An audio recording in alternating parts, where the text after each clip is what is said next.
Salve, salve, meus queridos, tudo bem? Olha só, estou aqui, deixa eu mostrar aqui para vocês, com o nosso gabarito da prova. Claro que aqui para vocês né, está ao contrário, normal. Então, vou fazer aqui os comentários da nossa prova. A prova, de maneira geral, foi bem. Teve alguns que saíram perfeitamente, tiraram 10, gabaritaram. Outros, né, saíram muito bem. Alguns saíram medianamente e de nota baixa eu não me lembro de nenhum. Então, acho que isso aqui é um bom trabalho para nós. Estou gravando aqui pelo Zoom para facilitar para vocês. Deixa eu compartilhar com vocês aqui a nossa provinha aqui. Olha só. Vou comentar com vocês aqui rapidamente aqui. Vamos lá então. Coleta de excretas biológicas, nossa prova da semana passada, e eu já deixei aqui alguns pontos já marcados aqui para facilitar a nossa vida aí. Então, o que acontece? Número 1. A urina é um subproduto líquido do corpo, tipicamente estéril, secretada pelos rins e depositada na bexiga para posteriormente ser excretada através da uretra, ou seja, para ser eliminada. Dentre as alternativas abaixo, marque a alternativa correta a respeito do exame de urina. Então vamos lá. Então todas elas inicialmente aqui até a número 5, com sempre 5 alternativas, A, B, C, D e E. Então lá. A número 1, letra A. A urina é naturalmente básica, eu nem terminaria de ler o resto.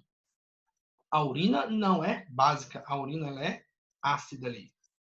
Então, já que o rim é o principal meio de eliminação dos ácidos dos organismos. Então, ou seja, já tem um peguinho aí no início, então já deixa isso aí para lá. Um detalhe, gente, essas questões aí, basicamente, eu tirei todas elas aí de concursos, ou se não, de processos seletivos de alguns laboratórios aí do Distrito Federal, como exame, SEIB, tá bom? Então, assim, não são questões, questão idiota, questão boba. Não. Isso aqui, formas propositais aí. Então, eu já sei que a 1 não está correta aí. Nesta questão aqui, eu percebi que tinha duas questões que poderiam estar corretas. Então, quem marcou a B ou quem marcou a C, eu aceitei. Por quê? A B e a C. Os resultados das fitativas são qualitativos, isto é, a fita identifica a presença das substâncias, mas a qualificação é apenas aproximada. Quantificação é apenas aproximada. Tranquilo? Isso aqui tem que ser aceito sim, porque é nesse nível aí. A urina de 24 horas é um exame solicitado para identificar determinada substância na urina, ou seja, é uma análise qualitativa. Também ficou eu também acabei aceitando. Então, B ou C aceitou. Por que que a gente já viu que é básico, está errado, e a D aqui? Sobre a coleta de amostra de urina 24 horas. Se perder a coleta, e depois ele fala aqui, né, de um determinado horário, pode continuar. Não pode, tem que desprezar e tem que avisar e começar tudo de novo, infelizmente. Então, a letra D está errada, e claro, que as letras A, B e C não estariam corretas aqui na E, porque a A já está errada ali.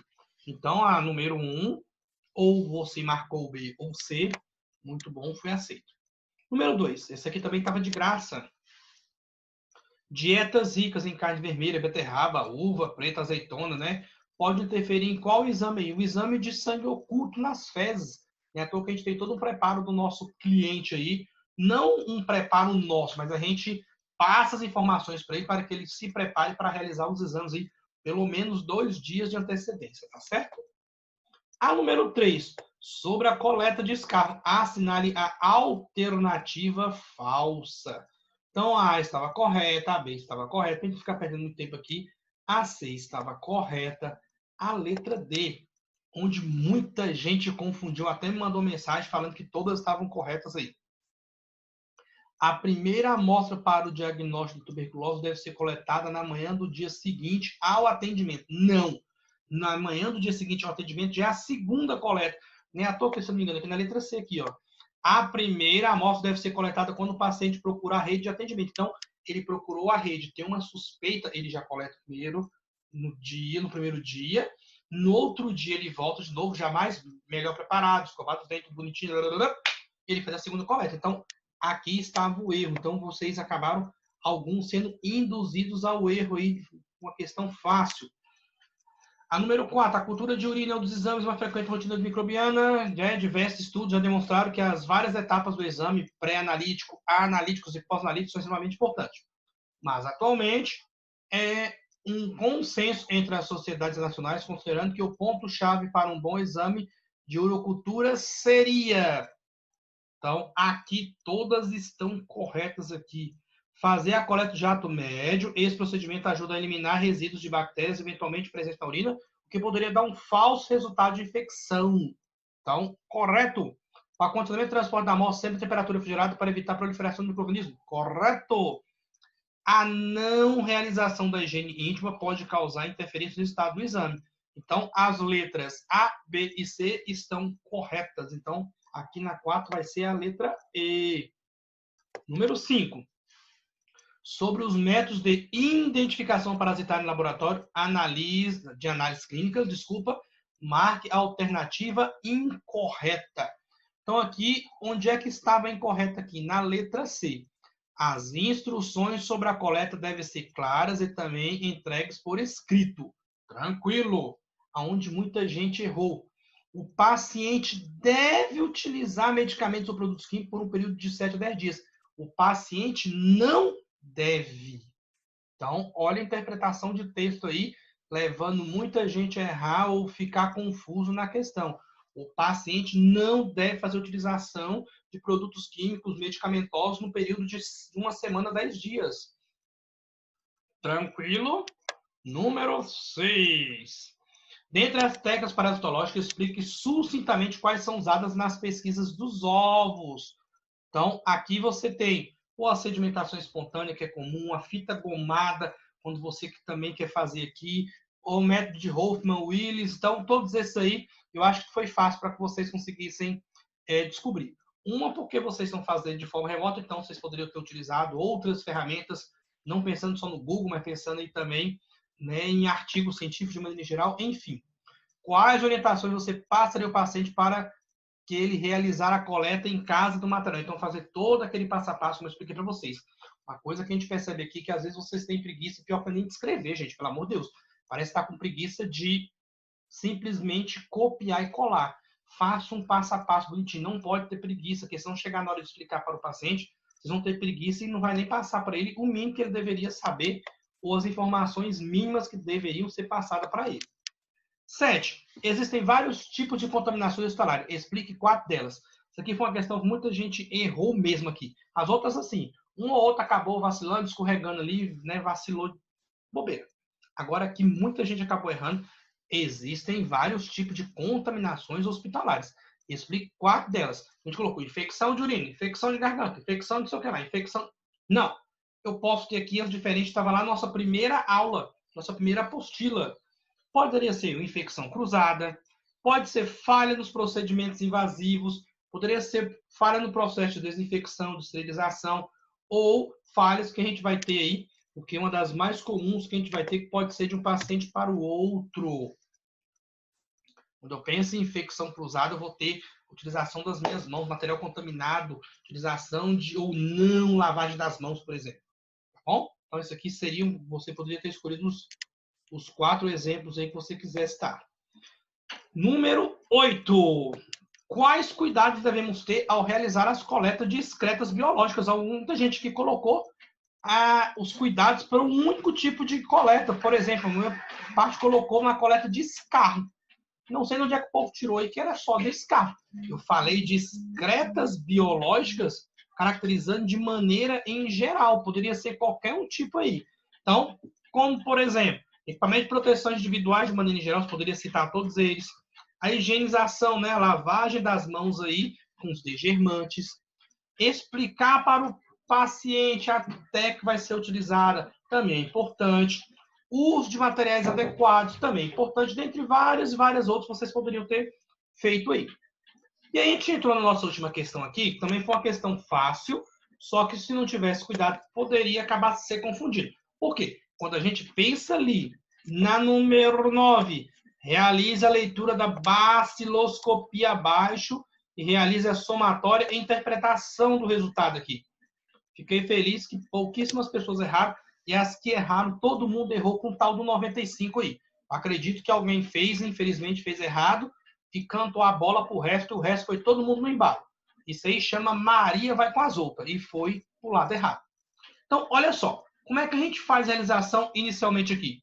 A gente faz com a leitura de 20 campos, 50 campos ou 100 campos. No caso, vocês aqui, eu coloquei inicialmente aqui 50 campos. O que você precisaria fazer?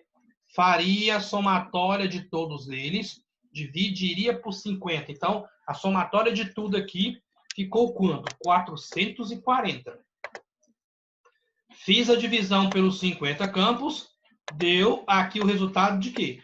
8,8. Acima de 10, 3 cruzes. Então, entre 1 e 9 aqui, eu tenho duas cruzes positivas. Então, 440 dividido lá, 8,8, 2 cruzes positivas. Fechou? De boa. Onde é que todo mundo acabou errando aqui? Todo mundo que eu falo assim, né? Uma boa parte, pelo amor de Deus. Muita gente aqui achou 95. Eu ainda pensei que tivesse feito errado. Eu ainda somei 2 vezes, que eu falei, não é possível que eu somei errado. 93. Aqui foram, na letra B, eram então 100 campos, né? Vi que estava mais espalhadinho. Somei todos eles, dividi por 100, dá 0,93. Positivo, 1 campo. O último aqui, na verdade, aqui teve um erro meu de digitação, que na verdade não era para dar 17, era para dar apenas 8. Na verdade, eu coloquei aqui um número grande, né? Se eu não me engano, ali eu coloquei, foi... Deixa eu ver aqui. Eu botei algum número ali maior, mas enfim. O que deu, não importa. Então, número de bacilos ali na minha conta, minha somatória, deu 17, dividido, já que foram 10 campos, né, por 10, então, ou seja, 100. Então, foi 10 por 10, 100. Vou lá, fiz ali a divisão, deu 0,17. Positivo, 1 campo. Se desse aí menos de 10, né, contado, a gente só colocava o quantitativo que eu achasse. Achei 8 e positivo. Pronto, acabou. Mas, enfim, acho que não foi tão difícil. E com isso aqui a gente encerra um ciclo. O que a gente vai ter aqui a partir de agora? A gente vai ter mais uma aula que eu vou explicar já como é que a gente faz a coleta de fungos. E depois da gente que eu fizer a coleta de fungo ali, tem um videozinho ali que eu fiz uma videoaula no laboratório. Quando a gente voltar às nossas aulas aí, de forma presencial, eu quero fazer com vocês também, tá bom? Então, não vamos embora, que aqui é assim, ó, é tipo VAPT e VUPT. Já vou encerrar aqui. 1, 2. Falei que a gente voltava e foi rápido. Gente, olhem só. Vamos agora falar sobre a nossa coleta de fungo. Sem perder muito tempo aqui. Deixa eu compartilhar aqui com vocês. Então, o que ocorre aqui? Nós temos aqui a nossa coleta de fungo. É uma das áreas mais carentes que a gente tem hoje aí, quando a gente pensa na parte da micologia. Coleta de excretas biológicas. Então, o pessoal não gosta muito de trabalhar com fungo, tem uma dificuldade para fazer classificação dos fungos, mas é uma área boa de se trabalhar para ganhar dinheiro. Então, isso aí vai muito de quem queira aí. Então, o que acontece aí? Coleta de amostras clínicas para exames. Todo exame que a gente vai ter aí, fúngico, a gente vai chamar de exames micológicos aí. Então, a gente tem que ter alguns cuidados que são muito importantes na hora da gente fazer a coleta ou indicar para realizar a coleta posteriormente. Então, primeira coisa que a gente fala, o paciente tem que ter a suspensão do medicamento antifúngico. Se for por via oral, por 20 dias. Se for de uso tópico na pele, através de cremes, pomadas, enfim, por 10 dias aí. Então, ele deve parar, então, antes desses 10 ou 20 dias, para depois realizar a coleta. Aí eu estou com pressa, porque exame de fungo, só para a gente dar uma adiantada aqui, para que vocês entendam. Qual é a dificuldade que a gente vai ter? Depois que eu faço a coleta ali, já é chato demais, porque leva aí pelo menos aí 15 dias para sair o resultado. Aí a pessoa fala, pelo amor de Deus, já leva 15 dias. Eu vou parar mais 20 dias, pelo amor de Deus, já vai dar mais de um mês. Mas, infelizmente, é o que a gente tem que fazer. Então, todo e qualquer tipo de laboratório, né, está capacitado para trabalhar com esse tipo de material? Não. Mas, infelizmente, é a nossa realidade. Então, é de suma importância ressaltar que todas as espécies clínicas encaminhadas ao laboratório de micologia médica devem vir acompanhado de uma ficha padrão. O que é essa ficha padrão? Normalmente não tem como eu colocar que estou deitado, ó, sentado. A gente tem um desenho tipo assim, de um esqueletozinho assim, de um boneco, né, com os braços assim, né, abertos assim, as pernas. Por quê? Você vai lá e circula onde é que foi o local que você coletou especificamente, se foi membro direito, esquerdo, tudo isso tem que vir colocado bonitinho nessa ficha aí, para depois a gente não ficar perdido. Quando a gente tiver na nossa aula prática, a gente vai ter uma ficha padrão lá para a gente preencher, para a gente ver como é que é a coleta. E ao término aqui, eu também tenho uma videoaula que eu fiz lá no laboratório, vou mostrar para vocês como é que é a coleta. Eu deveria ter mostrado a ficha também. Quando a gente vai fazer coleta para fungos, a gente vai precisar de alguns materiais. Lâmina para bisturi, pode ser pequena, pode ser média. Normalmente eu gosto de estar num 24, 22, muito boa. Pinça, que é a mesma pinça de depilação para a gente puxar alguns pelos. Lembrando, todos esses materiais são estéreis, tá? Pode utilizar estilete, tesoura, lâmina de microscopia. Tem alguns locais que não usam bisturi. Prefere utilizar a lâmina, eu prefiro usar a lâmina de bisturi, que ela é mais afiada. Placa de Petri, frascos de maneira em geral. Tem locais que vêm até mesmo e pede para depositar o material fúngico em envelopes de papel. Tubo de ensaio, nesse caso, o tubo de ensaio pode ser seco, também pode vir com a solução salina estéril, né, o soro fisiológico ali. Suaves, como a gente está vendo hoje, muitos utilizar os suaves que faz a coleta para Covid-19 no nasal. E fita adesiva. Até botei o exemplo aqui desse Scott 3M aqui, que é aquela fita adesiva transparente. Tem que ser obrigatoriamente transparente. Gente, como é que eu vou fazer essas coletas então? Primeira coisa que eu posso pensar então, coleta mais comum que a gente vai ter, coleta na própria pele aí. No dia da coleta, o paciente deve fazer a higiene corporal normal.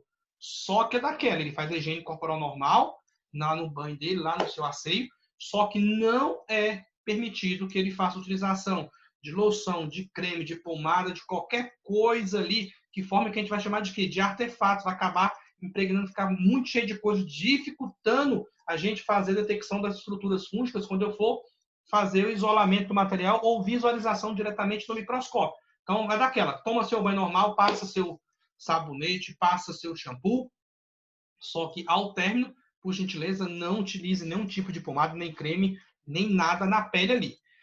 Se por acaso eu estiver pensando na chamada tinea unguium, né? Tinea pedis, as frieiras ali.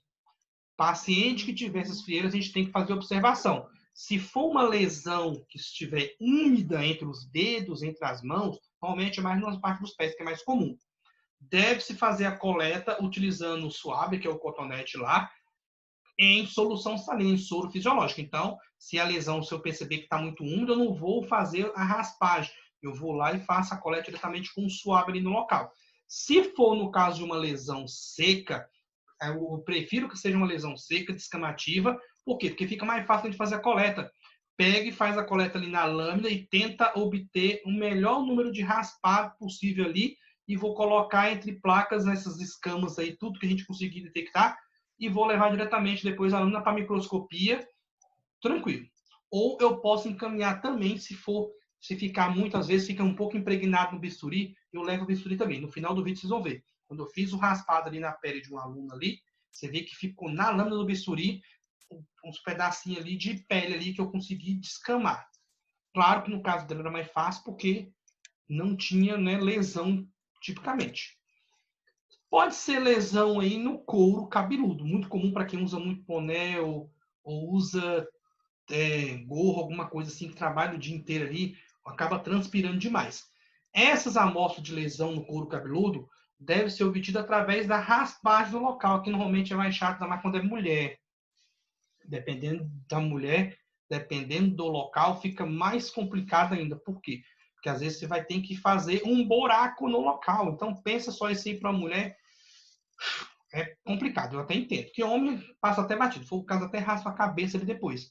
Então, professor, fungo no couro cabeludo é normal? Pior que é mais normal para a mulher do que para homem. Até mesmo porque se a mulher lava o cabelo todo dia, ou pelo menos, né, durante a semana, algumas vezes, não seca direito, vai dormir com cabelo úmido, pode criar fungo, sim. Pode mofar, é o que a gente chama de mofo no popular, mas pode ocorrer, sim. Então, o que a gente deve fazer? Raspa-se essas escamas com bisturi, né, ou lâmina de microscopia, como eu falei para vocês, eu prefiro o bisturi. A amostra deve conter o toco do cabelo, então você tem que raspar mesmo, não pode ter dó não, tem que fazer uma boa retirada ali. O cabelo das áreas também pode ser puxado com pinça. Às vezes eu estou raspando aqui, saiu bacana. Tem gente que você pega com a pinça aqui, só de você puxar, você vai vendo que já vai se soltando ali com facilidade. Não é aquela coisa que vai puxar e vai doer. Não é à toa que muitas vezes quando a pessoa está com cabelo com fungo, só da pessoa lavar, Só de passar um pente, né, um escova ali, você vê que ele já cai com mais facilidade ali. Então, para mim realizar isso aí no couro cabeludo, é indicativo que ele esteja seco e limpo. Então, a gente pede para que no dia anterior faça a utilização de shampoo ou sabonete. Normalmente o pessoal vai utilizar mais shampoo. Não usa, né, o condicionador após. E não pode ser shampoo que tenha antifúngico aí. Então tem que utilizar o shampoo comum. Ah, mas eu vou vir com meu cabelo só um sabugo de milho? Não se preocupe, não. É só para a gente fazer a coleta mesmo. Não tem para onde correr. Quando eu penso ali em cabelos e pelos espalhados pelo corpo de maneira geral, se a lesão for ao longo, né, de todo o cabelo ou pelo, como nódulos, por exemplo, esses devem ser cortados com tesoura e acondicionados em placa de PET. Então, às vezes, você vai perceber que no meio do cabelo ou do pelo, você vai ter pequenos nódulos ali entre eles. Nesse caso, eu vou apenas cortar. Eu acho que é até mais fácil que você fazer, como no anterior aqui, no couro cabeludo, que você vai ter que arrancar mesmo ali, né, onde você vai estar o bulbo ali. Então, aqui não. Quando eu tenho essas lesões que estão diretamente nos pelos ou no cabelo, eu posso fazer apenas o corte ali no local. Então, professor, como é que vai perceber isso? A gente vai olhar, normalmente, né, o dermatologista anteriormente ao pedido do exame, ele já fez a visualização na lupa, ele conseguiu fazer a detecção disso aí. Então, nem à toa que em alguns casos pode até ser que ele mesmo já faça a coleta ali e envie só o material pronto ao laboratório. Também tem essa possibilidade, que acaba até facilitando a nossa vida, que a gente só vai precisar receber o material. O ruim é que você não sabe se ele foi coletado de maneira correta. Então, às vezes, acaba atrapalhando na minha identificação, na minha classificação desse fungo posteriormente. Então, tem assim, tem o seu lado bom e acaba tendo o seu lado ruim. Quando você tem presença de unha nas unhas, isso aqui é uma das coisas mais comuns que tem para a mulher, então tem que ter muito cuidado. Uma coisa que é até importante, que não tem aqui, que eu não coloquei, mas não custa falar. Às vezes a gente também não é tão comum, tá? Mas às vezes a gente pode também pedir para dar uma tentada, pelo menos, de isolamento no próprio esmalte. Então, às vezes, a pessoa já está com a unha com fungo e o esmalte também já está com fungo. Não adianta a pessoa tentar tratar quando ela for utilizar o esmalte vai crescer o fungo ali de novo na sua unha. Mas não é possível que o esmalte vai ficar com fungo. Fica. Quando vocês estiverem nas aulas práticas laboratoriais, lá na LS, se vocês pedirem para algum professor, vocês vão ver que lá na anatomia, dentro dos tanques lá que está com formol, que tem uns corpos lá que estão preservados, dentro dos tanques de formol, os fungos conseguem sobreviver. Então, você imagina, se o fungo consegue sobreviver ao próprio formol, quem dirá num esmalte? Muito mais tranquilo para ele. Então, nesses casos aqui de unha, para, né, fazer o exame ali, se você tiver nessas escamas ali assim, deve ser tirar totalmente o esmalte anteriormente ali pelos 2 dias, antes dessa coleta. As regiões de onde vão ser coletadas as amostras devem ser limpas na hora com algodão com álcool a 70. Então, 2 dias antecedentes aí, a pessoa vai retirar o esmalte. Quando for na hora da coleta, você faz a passagem do álcool a 70%, né, uma antisepsia no local, aguarda ali uns 30 segundos para você ter eliminação de tudo quanto é tipo de bactéria que porventura possa estar ali presente na superfície da unha. Se você nesses locais acabar tendo o quê? Lesões, né, com aquelas manchas esbranquiçadas na superfície da unha, a gente pode fazer a raspagem com um bisturi por cima ali, removendo todas aquelas escamas ali, daquelas placas que você vai ter ali. Então, jogou ali, eu pego depois uma placa de PET, então, aquela lesão daquelas plaquinhas ali, raspei, pego uma placa de PET e coloco esse material dentro para ser enviado para o laboratório. Também é uma boa opção aí. Tá certo? Quando eu tenho materiais, então, de ouvido, às vezes eu vou ter fungo no ouvido. Então, nesses casos aí de fungo no ouvido, geralmente as lesões fúngicas no ouvido, elas são secas. Exceto, ou seja, a não ser que você tenha uma associação junto com infecção bacteriana. Quando é só lesão fúngica, ela é seca. Quando é lesão junto com bactéria, né, fúngica junto com bactéria, normalmente ela está associada a estar mais úmida ali. Então, se for uma lesão seca, a raspagem do material é para ser bem melhor para o diagnóstico laboratorial. Agora, se você tiver com um negócio mais úmido ali, O suave pode ser até utilizado também. O indicativo é que você tenha, só, se for para fungo, seja lesão seca, eu posso fazer um raspagem ali. Às vezes, professor, estou com medo de passar um bisturi ali e acabar machucando. Posso tentar fazer um raspagem com o próprio suave. Se eu tenho uma lesão não seca, mais úmida, que está associada aí fungo mais bactéria, a coleta é só com suave. E aí, na verdade, o indicativo é que eu tenha a coleta desse suave ou 2 suaves para ser um, né, bacteriano e outro fúngico aí. Então, se eu faço a coleta com suave ali, se está longe do laboratório, se não vai ser feito essa incubação desse material, não vai ser processado logo de imediato ali, eles devem ser colocados em solução salina estéril, em soro fisiológico, para você realizar o transporte, para você evitar a dissecação da minha amostra e perda do meu material, porque senão o fungo acaba morrendo. Então, se coleta na hora do laboratório, eu já coleta ali, já levo para dentro, já vou fazer lá os meus procedimentos, tudo bem. Agora, se é feito fora, aí eu preciso ter esse cuidado de colocar aí num soro fisiológico. Quando é que a gente coleta fora? Normalmente o próprio dermatologista, dependendo do local, ele coleta e depois ele só passa, né, a informação para o laboratório mandar um técnico lá de moto, normalmente, né, vem um motoqueiro, que é um técnico de laboratório, vai lá e pega essa amostra para levar para o laboratório ali posteriormente. Quando eu vou fazer coleta de fungo no olho, não é tão comum a gente ter fungo aí presente no olho, né? Quando eu falo no olho, não pense dentro do olho, no globo ocular, mas na conjuntiva, na proximidade aqui, na pálpebra, tá? Bem próximo ali. Deve ser solicitado meio de cultura ao laboratório, porque aqui a gente pode ter outras lesões também, não só fúngica, mas também bacteriana. E esse material retirado das áreas onde você vai ter essa ulceração, essa supuração, né? Seja lá o que for. Isso aqui deve ser realizado pelo oftalmologista e não por vocês. Ah, mas é só Não importa. Ah, mas é próximo. Não importa. Isso aqui é feita a coleta por oftalmo. Até mesmo pelo risco que você tem pela proximidade com uma região muito melindrosa aí, muito fácil, Deus livre, acontecer algum tipo de acidente. A pessoa se assusta e coisa do gênero. Então, fez a coleta ali, o suave vai ser depois enviado para o laboratório tranquilamente. Então, aí o que você pode fazer? Dependendo do local, você pode acabar acompanhando a coleta. Mas você não é o coletador nesse sentido aí. Certinho?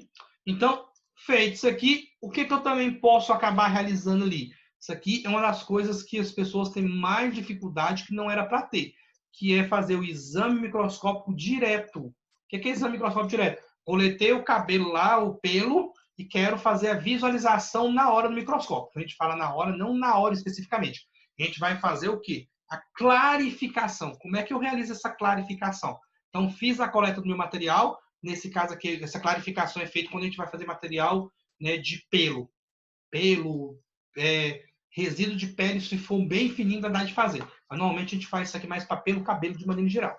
Então, eu vou utilizar o chamado hidróxido de potássio, que é o chamado KOH, a uma concentração de 20%. Por que eu tenho que falar para vocês de 20%? Porque a gente também utiliza o KOH no laboratório a uma concentração de 3%, mas é para diferenciar a bactéria gram-positiva e gram-negativa.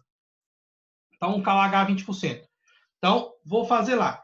Na unha, é muito difícil você conseguir visualizar, porque normalmente a unha é muito espessa, então teria que, a não ser que fosse só um raspadozinho de leve. Então, eu fiz lá, através do meu pelo, pele, unha, seja lá o que for. Gente, eu vou pegar essa solução de KOH 20%, vou pegar o meu material, coloco na lâmina, pingo essa gota, boto uma lamínula por cima, que é uma lâmina mais menorzinha, mais fininha, e vou não olhar logo de imediato. Eu vou aguardar ele fazer essa clarificação. Essa clarificação vai levar 20 minutos. Então, coloquei entre lâmina e lamínula, coloco no meu bico de bússia, onde tem aquele foguinho lá, dou uma aquecida de leve, sem deixar com que ele ferva, e aguardo 20 minutos para ele clarificar ali naturalmente. Depois desses 20 minutos passados, eu vou levar para o microscópio óptico. Levo para um aumento, né, de 10 vezes e 40 vezes.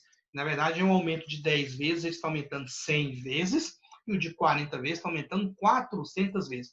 Na verdade, é 10 vezes do aumento da objetiva, vezes 10 vezes do meu da ocular. Então, por isso que a gente fala 10, objetivo de 10 e 40, mas na verdade não aumenta só 10 vezes. Ele aumenta 100 vezes e aumenta 40 vezes. E já fica a dica aí, no caso do microscópio, que a gente vai ter o microscópio óptico, ele me dá um aumento de até 1000 vezes, que o objetivo é de 100. Só que no caso do objetivo de 100, eu preciso de um óleo de imersão. Professor, por que eu não vou botar o fungo no objetivo maior que tem mais forte, na que aumenta mais? Porque ele já fica tão grande que acaba perdendo o foco. Então, não é porque eu tenho um aumento de 1000 vezes que eu vou pegar tudo e vou aumentar até 1000 vezes. Então, às vezes, fica grande demais para a gente conseguir visualizar. É igual você pensar. Não adianta eu ter uma casa com a sala de um tamanho X e querer comprar uma televisão do tamanho de uma tela de cinema e colocar na sala que você não vai conseguir aproveitar, porque você não vai conseguir ver porque está muito próximo, está muito grande. É a mesma coisa aqui, tá bom? Então, outra coisa que a gente vai ter. Exame microscópio direto com tinta. Isso aqui agora eu vou utilizar o quê? Alguma coisa, ao invés de eu clarificar, aqui eu vou colocar a tinta. Normalmente a gente chama de tinta da China, que é o chamado nanquim. Então, utilizado em amostras de, normalmente, para fungos. Nesse caso, fungos unicelulares, que a gente está com suspeita aqui que a pessoa está com uma lesão aqui por fungos unicelulares em formas de cocos, como fosse em forma de cocos aqui redondinho. Vocês ainda vão aprender lá na frente. Então, o que vai acontecer aqui? Nesse caso aqui, riscos que eu vou ter de meningite, então coleta de líquor, coleta de urina. Então, a gente tem os chamados criptococos neoformes ali dos pombos, né? Que pode provocar lesão no pulmão, pode ir também para o sistema nervoso central. Aí, nesse caso, eu vou utilizar esse tipo de tintura aí, que é específica aí. Então, esse tipo de tintura específica, ele só vai curar esse tipo de fungo? Não, mas ele vai me auxiliar a visualização como deve ser desse tipo de fungo. Se eu utilizo ele para fazer a visualização de pele, pelo, vai acabar ficando tão grosseiro que eu não vou conseguir enxergar a estrutura do fungo que possivelmente esteja no meio do pelo. Por isso que ele não é tão indicado. E outra forma que eu poderia ter também é a própria coloração específica para a bactéria que a gente chama de coloração de Gram, que foi o Christian Hans Gram que fez a descoberta aí. Só que aqui é um indicativo, sim, a tinta da China, que é a nanquim, que é específica para esse tipo de fungo aí, né, no caso dos criptococos aí, como é o mais comum e o mais perigoso desses fungos que eu estou falando aqui até agora. E aí também eu posso ter o quê? Quero fazer a cultura dessas amostras biológicas para isolamento do fungo. Eu não quero fazer a visualização apenas, eu quero fazer a cultura do fungo. Essa amostra para fungo, ela tem que ser processada de maneira correta, isolada de maneira correta. Então a gente faz ali toda a coleta certinha para fazer a semeadura para posteriormente visualizar isso aí no nosso meio de cultura.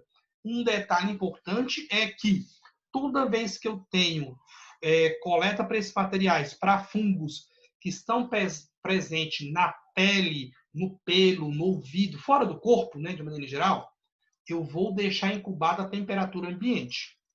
Toda vez que eu tiver fungos que possam estar dentro do corpo do indivíduo, neste caso aqui, eu vou ter a temperatura da estufa, que é de 37 graus, ou seja, a nossa temperatura corpórea. Então, isso é um detalhe que muita gente acaba confundindo. Então, se eu for coletar um fungo que está do lado de fora, na minha barba, no meu cabelo, no meu pelo, na minha pele, temperatura ambiente. Se eu vou coletar um fungo com uma suspeita de uma pneumonia fúngica, eu vou colocar na estufa a 37 graus. Um dos meios mais usuais que a gente tem aqui é o chamado H-saborodestrose. Então, esse H-saborodestrose, ele é um meio simples, específico para fungo. E quando é fungo que eu tenho com suspeitas na pele de micose, eu vou utilizar o chamado H-saborou modificado, que é o chamado H-micosel. Então, o H-saborou, ele é uso comum para todos. Quando eu tenho alguma coisa que é específica de pele e pelo, eu vou utilizar o chamado H-saborou modificado, que é o H-micosel. Qual é a vantagem do H-micosel? Ali tem antibiótico, ele vai inibir o crescimento de bactérias e vai deixar crescer apenas os fungos que são realmente patogênicos para o ser humano, ou seja, aqueles que fazem mal. Então, a coleta de fungo é bem simples. Vocês vão ver aí que no vídeo, a partir de agora aqui, que não tem segredo nenhum, fácil, rápido e direto, tá bom? Então, vamos interromper aqui. Eu estou gravando tudo aqui pelo Zoom aqui. e vamos passar aí o nosso vídeo que eu fiz no laboratório. Prestigiem, é rápido. Olhem só, entre as técnicas que a gente vai ter de coleta, a gente pode ter pedido para coleta fúngica. Essas técnicas de coleta fúngica podem ser de várias formas. Se eu tenho um fungo, presta só unha. Se eu tenho um fungo, presta alguma coisa aqui, só se eu tenho um fungo que está presente na unha, ou você extrai a unha inteira, que é muito mais complicado, ou você pega uma lâmina de bisturi, corta só a região que eu quero, ou você faz um raspado. Esse raspado não é indicado que você raspe por cima da unha. O ideal, quando a unha está um pouquinho maior, que você raspe por baixo. Só que a gente tem que ter cuidado, raspar a unha não é cortar a pessoa. Você não pode machucar, não pode ferir. Esse tipo de raspado não pode doer de forma alguma. Então, eu pegaria aqui uma lâmina de bisturi, como a gente vai pegar daqui a pouco, e vou raspar aqui embaixo.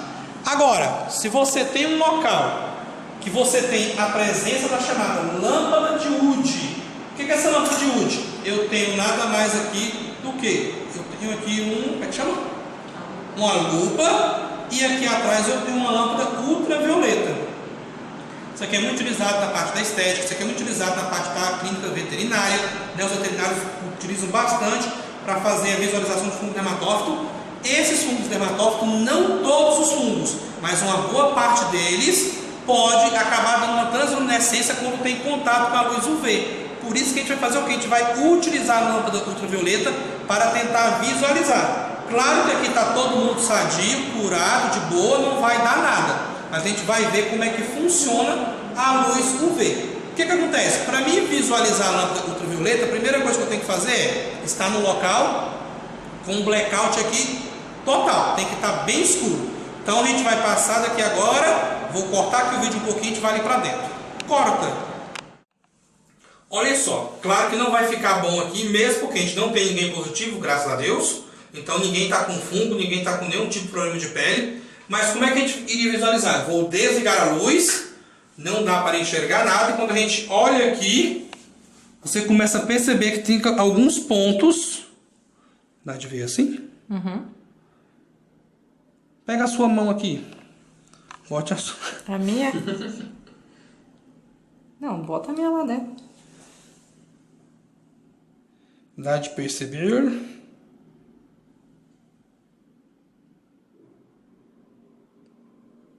Conseguiu? Uhum. Então pronto. A outra é melhor. Tranquilos. Então é isso.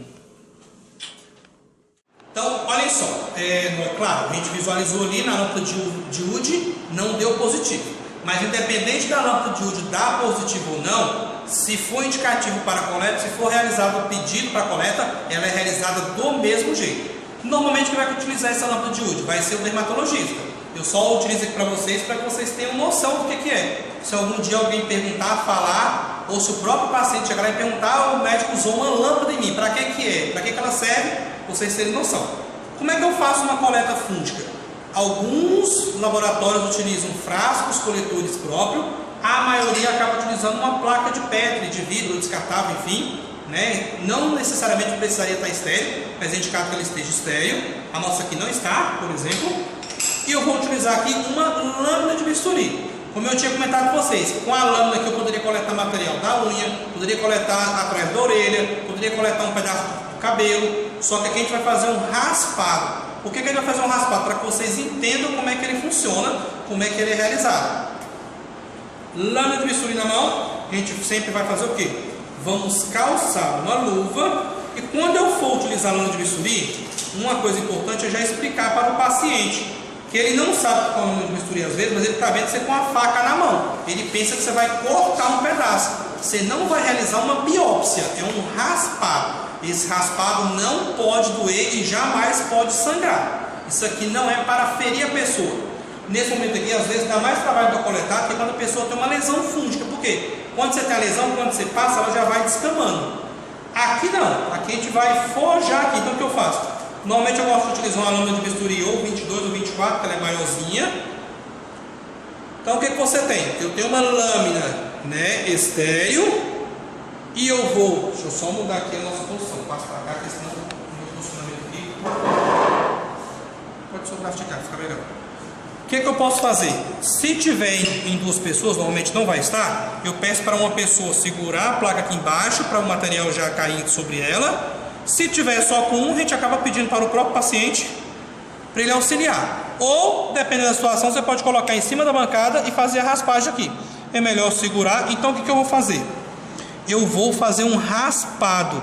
Tem que ter cuidado, isso aqui não é para tirar uma tira, não é para tirar um bife da pessoa. Eu vou raspar lentamente até eu conseguir ver que está descamando.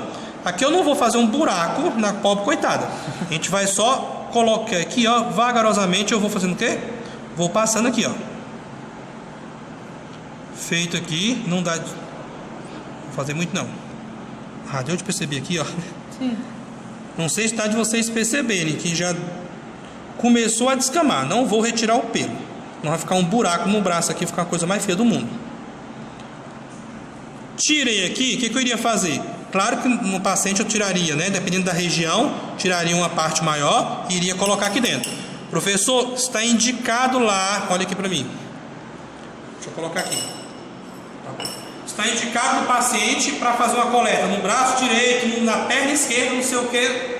Eu vou utilizar uma única lâmina de bisturi, não deve realizar uma única lâmina. Por quê? Se esse ponto aqui está contaminado, eu coletei daqui primeiro, o outro lado não estava contaminado, eu passo a mesma lâmina, aqui que estava contaminado já passou para cá. Quando eu passar para um terceiro ponto, pior. Então, se tiver para coletar em 3, 4 locais, eu tenho que utilizar 3, 4 lâminas diferentes. Não pode economizar, não pode ter preguiça, porque senão você pode acabar complicando a sua situação aí. Você vai botar o pobre coitado do paciente para ficar cheio de lesão. É isso.